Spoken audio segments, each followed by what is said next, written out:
morning, everyone, and welcome to today's live lesson.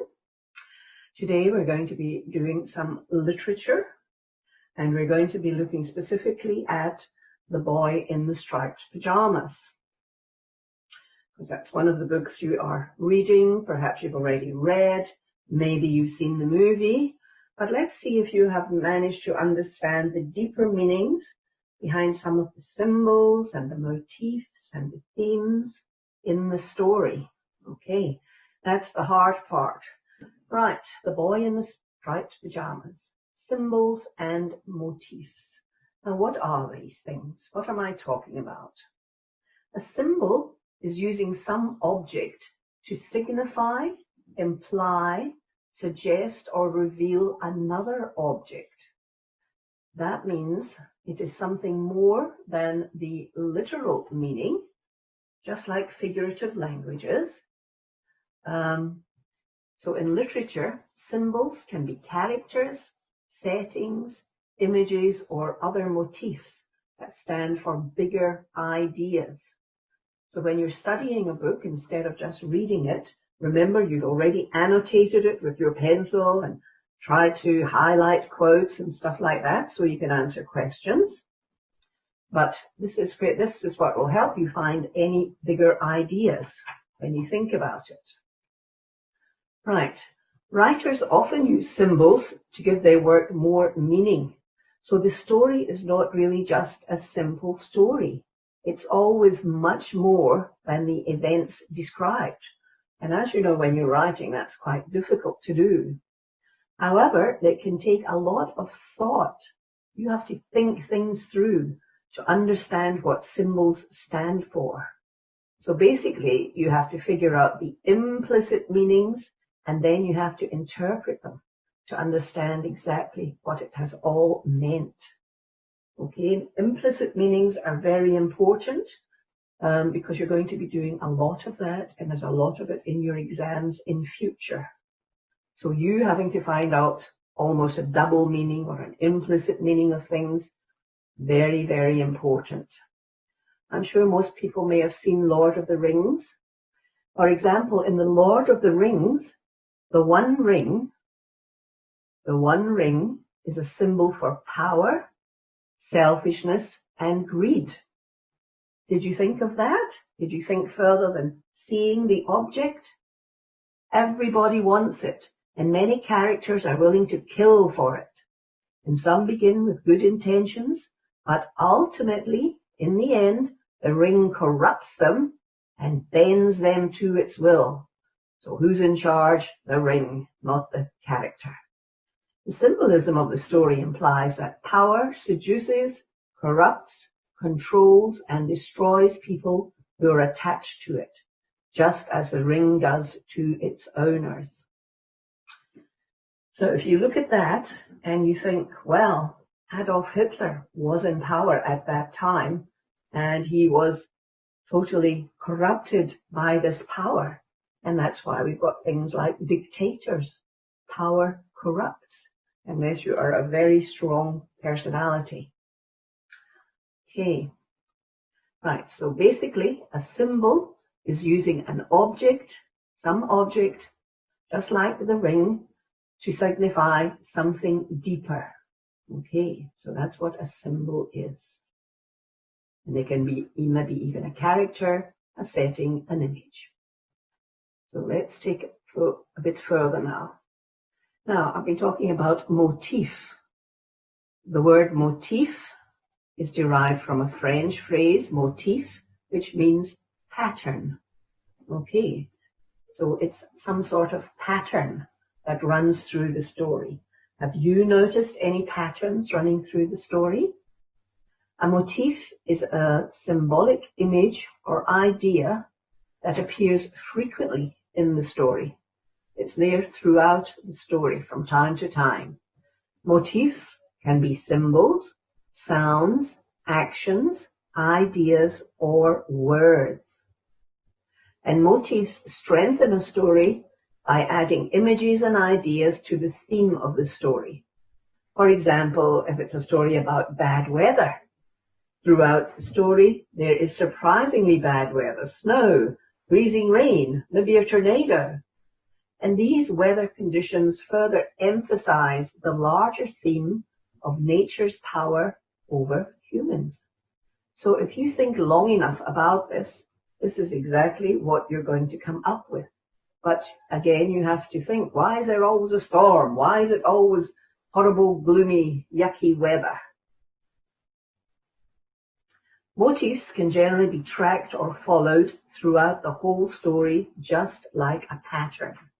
If the idea of guilt continues appearing throughout a story, it usually means something. Motifs are repetitive images and symbols which emphasize the main themes of the work. So if you've read the book, this is when you can start thinking about, what did I see throughout that book? But the difference between a symbol and a motif is quite simple. A motif must recur throughout the whole story, but a symbol can maybe just appear once, or just in one scene, or in one sentence. But you have to be smart enough to catch on to what is that symbol that appears and what does it mean. It's all about what does it mean? Why did they put it there?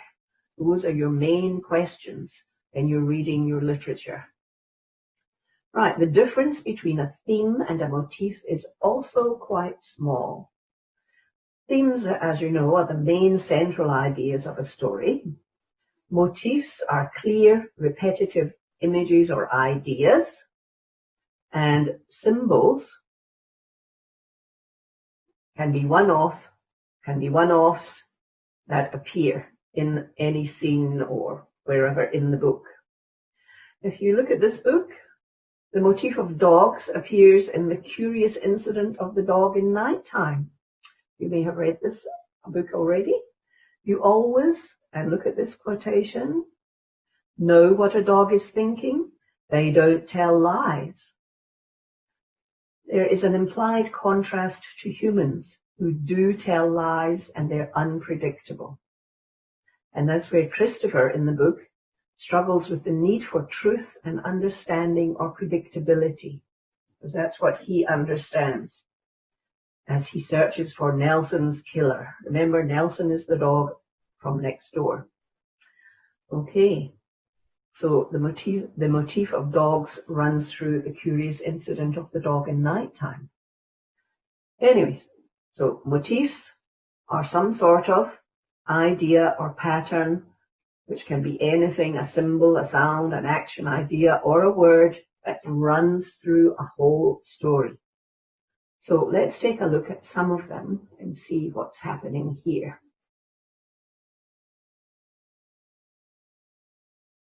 So welcome everybody to today's live lesson. As I said last week, we had started on poetry, and I'd like to continue with that because it's such a nice theme to look at. And hello to everybody else who's joining now. Nice to see you. Great to have you. And I want to look at poetry because, as I said last week, if you can analyze a poem which contains very condensed forms of thought where you really have to work for meaning to get at the meaning of the poem, then in general, you can apply those analysis skills to other texts. So poetry is probably the toughest thing to have to analyze to work out what's going on. It's also fun. Or maybe that's just me saying that, but yes, it's also fun. It's very creative. And that's why I think it's an important skill to learn. If you can analyze a poem, you should be able to analyze most texts that are placed in front of you. And I wanted to continue on with this idea of magic. We looked at the magic seat last week. Don't worry if you didn't attend last week's lesson. I will touch on that poem. It is in your student books, and I give the page numbers for everything. So if you go to your student book, around page 164, 165, 166, you'll see the poem that we did last week. And this is another poem in the book that we'll be looking at today. Okay, nice to see you all. Okay, so today I want to look at Jack and the Beanstalk Part 2, which is the next poem in your book. And this is from topic 6, just in case you were interested in knowing that. That's from your stage 7 student book, all right? So Jack and the Beanstalk. Now let's have a look at this poem. First of all, just looking at it, can you see how it looks so different? It's not a typical poem. And I would just like you to try and read this poem for yourself. I'm going to read the opening line, and then you read the rest of it. But overnight, the tiny seeds grew and grew and grew and grew into a huge... Now, where do I go in the poem? Where do I go in the poem? Have a look at it for yourselves. I'll give you 15 to 20 seconds to do that.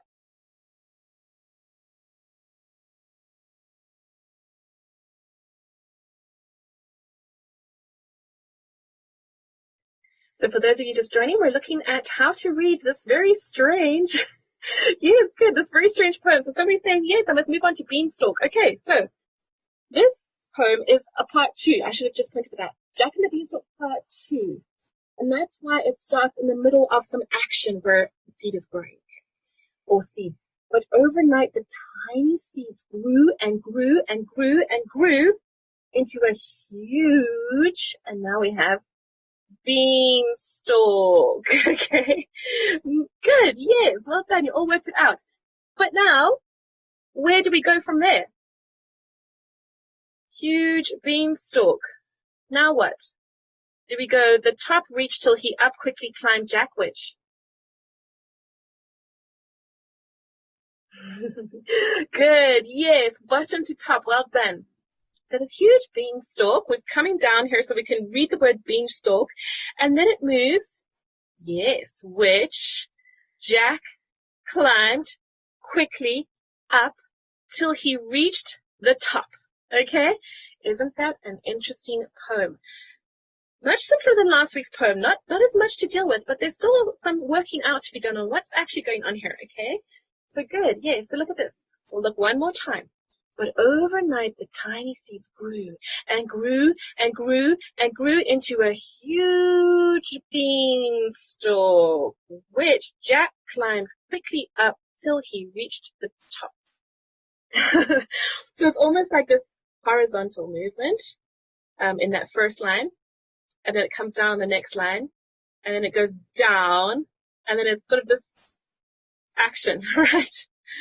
Very strange, very different, very playful. Yes, it's like doing a puzzle, absolutely. It's puzzling. You have to work it out, and that's what you have to do with most poetry, right? So, an interesting poem. And if we were to look at some of the thoughts that are given on this poem from the teacher's resources, these notes I've taken from teacher's resources, and it looks at a grid that you have in your student books. You're supposed to compare the magic seed to Jack and the Beanstalk, and there's certain sections you have to look at: language, structure, shape, etc. You can look at that for yourselves in your textbooks. But here's the information that the teacher's book gives. It says, the story is very simple. Jack climbs a beanstalk. Okay, so from a surface level, there's not much to work out in terms of meaning, right? There's just a beanstalk that somebody climbs. Okay, but there's more to it than just this. This is a shape poem, and you've probably seen these kinds of poems before. Like I've seen poems, a poem about the gingerbread man in the shape of a gingerbread man, or poems about butterflies in the shape of a butterfly. It's very clever the way that poets do this.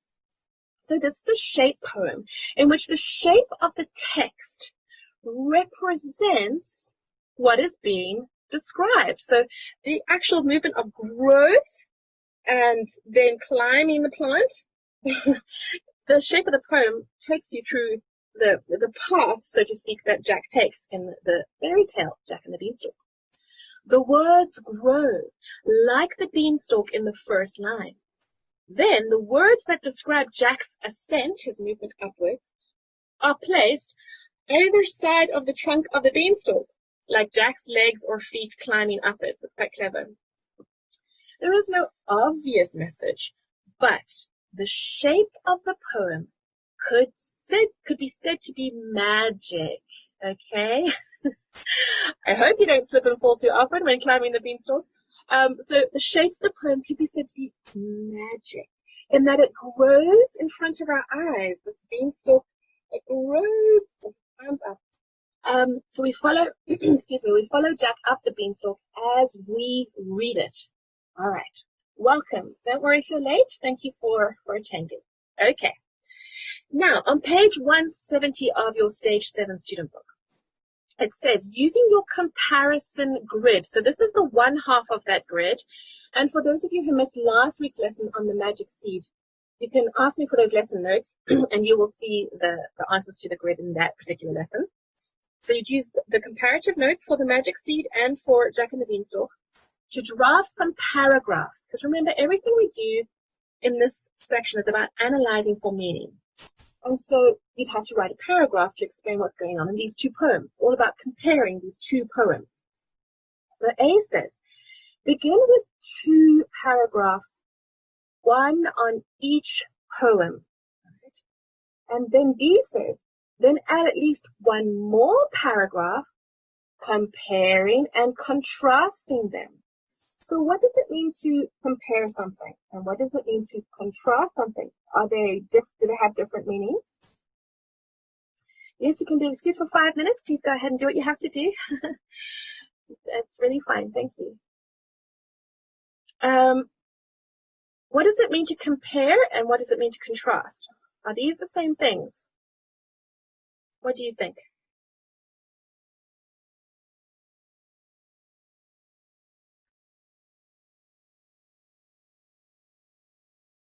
Okay, so what do you think is the difference between compare and contrast? I hope you're not all Googling it right now. I will tell you so that we can keep on time. So when you compare something, you look at something that is similar. They both have something in common.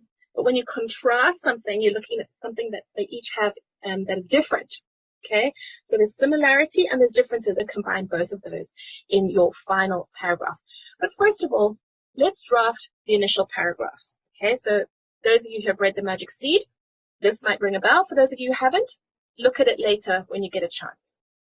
So in The Magic Seeds from last week, the poet describes how an old woman plants magic seeds that eventually produce a tree with a bird that sings beautifully. So that's the little story that happens. An old woman plants a seed and out of it springs more growth until eventually it's a little bird on a tree that sings beautifully that everybody comes from far and wide to hear. I want you to note something. Look here.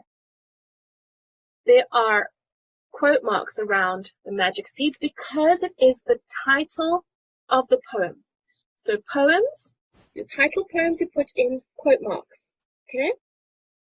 And look here, here's another quote mark, old woman. This is taken from the poem. And what I would advise when you take something out of the poem, you can use single quote marks like the teacher's resources have done here.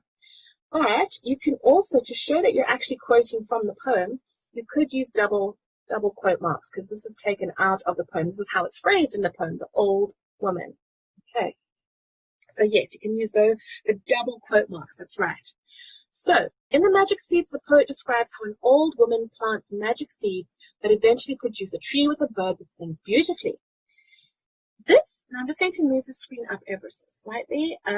This is a typical fairy tale situation, as it has associations of old women with witches, perhaps, or fortune tellers who are wise or gifted in some way. So there's still this element of magic, of the unknown. Okay? The poem sounds like a rhyme you are meant to remember because each line comes from the one before. So remember, out of the seed grew a weed, out of the weed grew a flower, and that kind of thing. If you cast your mind back to the poem sounds like a rhyme, like a nursery rhyme. There was an old woman. You are meant to remember because each line comes from the one before and tells about a bigger thing that grows. All right, so for example, the first 2 lines of the poem are about the single corn seed that she plants, that then becomes a yellow weed, then becomes a blue flower, that then becomes, again, it just carries on like that. And then the paragraph closes off, the writer closes off by saying, trees and plants often symbolize, they function as a symbol, they stand for something else, and what do they stand for? Birth and life. Okay, because this birth is growing out, this life is growing out of this little seed. And that happens in fairy stories too. Plants and trees are quite magical sometimes in the way that they're used in fairy tales. So what does the marker like about this paragraph? Well, because this bit in red explains the comment fully. What comment? Well, the comment that comes before it. The fact that in the Magic Seeds, the poet describes how an old woman plants magic seeds, etc., and that this is a typical fairy tale situation because it has associations with old women, etc., etc. So the point is, when you make a claim or a comment, expand on it, explore it, okay, but make sure it's relevant to the analysis of the poem, to getting to the deeper meaning of the poem, to look at what's going on in the poem. And then the marker also liked this last line here. Trees and plants often symbolize birth and life in fairy tale stories too, because it makes a further comment on the link to fairy tales. It ties in to fairy tales which are mentioned up here. So you're just reinforcing the fact that you are aware that the motifs, the ideas that are explained, and I'm going to write motifs here. It's like a recurring idea. The motifs in the poem are very similar to those we find in fairy tales. And you're showing your marker that you are aware of this, that you are well read, that your general knowledge is very good. Okay. Now, let's go down to the second paragraph, all right? In the second poem, Jack and the Beanstalk, Part 2, and look, I have included the entire title inside those quote marks, okay? Part of the fairy tale, Jack and the Beanstalk, is mirrored by the shape of the text. And now we're focusing on the shape in this particular poem. The text thus represents what is being described. Jack's journey up the beanstalk. Well, first of all, his planting, or the growth of those magic seeds, which in fact he didn't even plant. They were just tossed out the window by his mother in anger because he was supposed to bring back money for the cow that he was to sell. But instead he exchanged the cow for these magic seeds. So the words grow like the beanstalk in the first line. Then the words that describe Jack's ascent are placed either side of the trunk of the beanstalk, like Jack's leg or feet climbing up it. Okay, so we have this idea of Jack climbing the beanstalk. Although there is no obvious message, the shape of the poem could be said to reflect the magic in the fairy tale as the beanstalk grows before our eyes as we read it.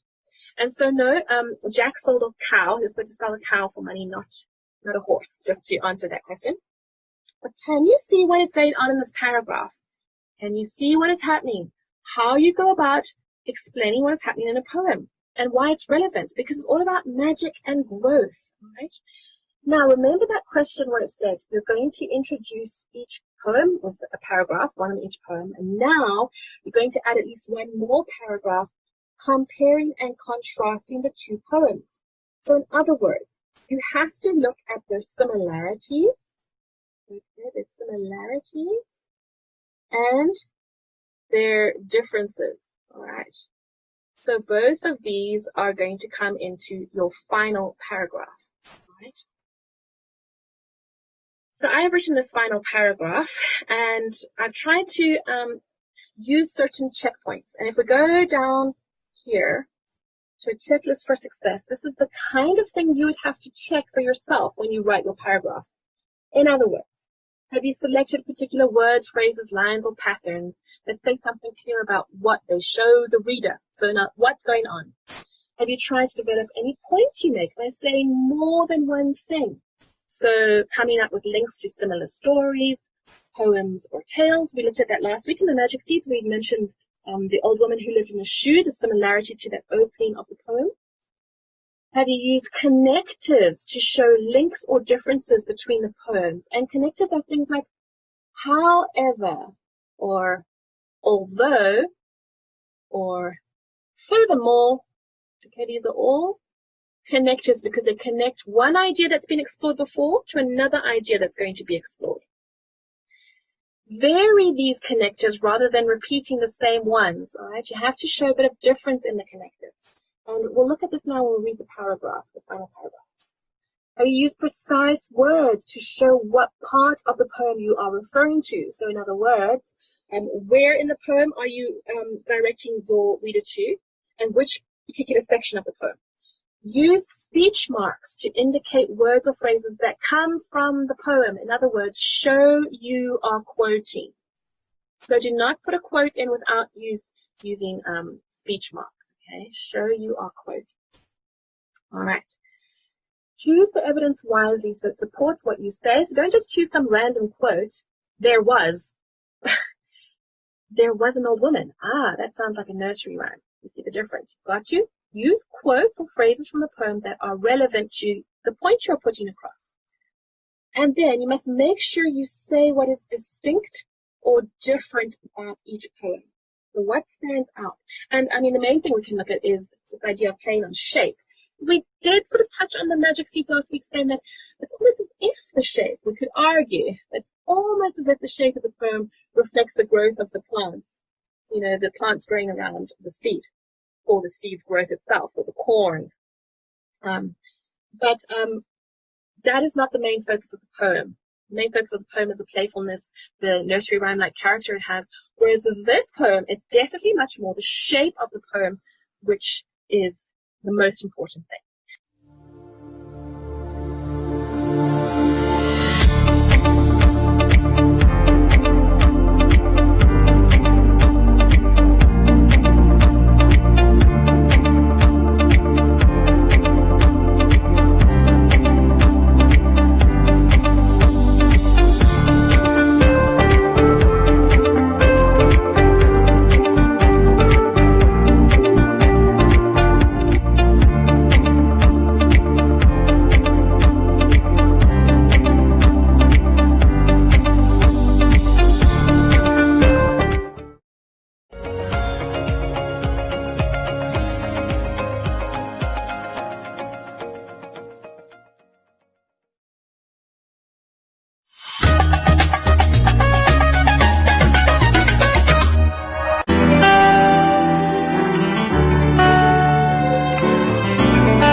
Stop coronavirus. Let's follow the rules. We will survive. We will survive. Let's not give up. Let us stand up. We will survive. We will survive. All together. We will survive. We will survive. Let not give up. Let all stand up. We will survive. We will survive. All together. We are living in strange time where people don't shake hands anymore. Where people are afraid to get close to each other. Still sing as one another. Oh dear Lord.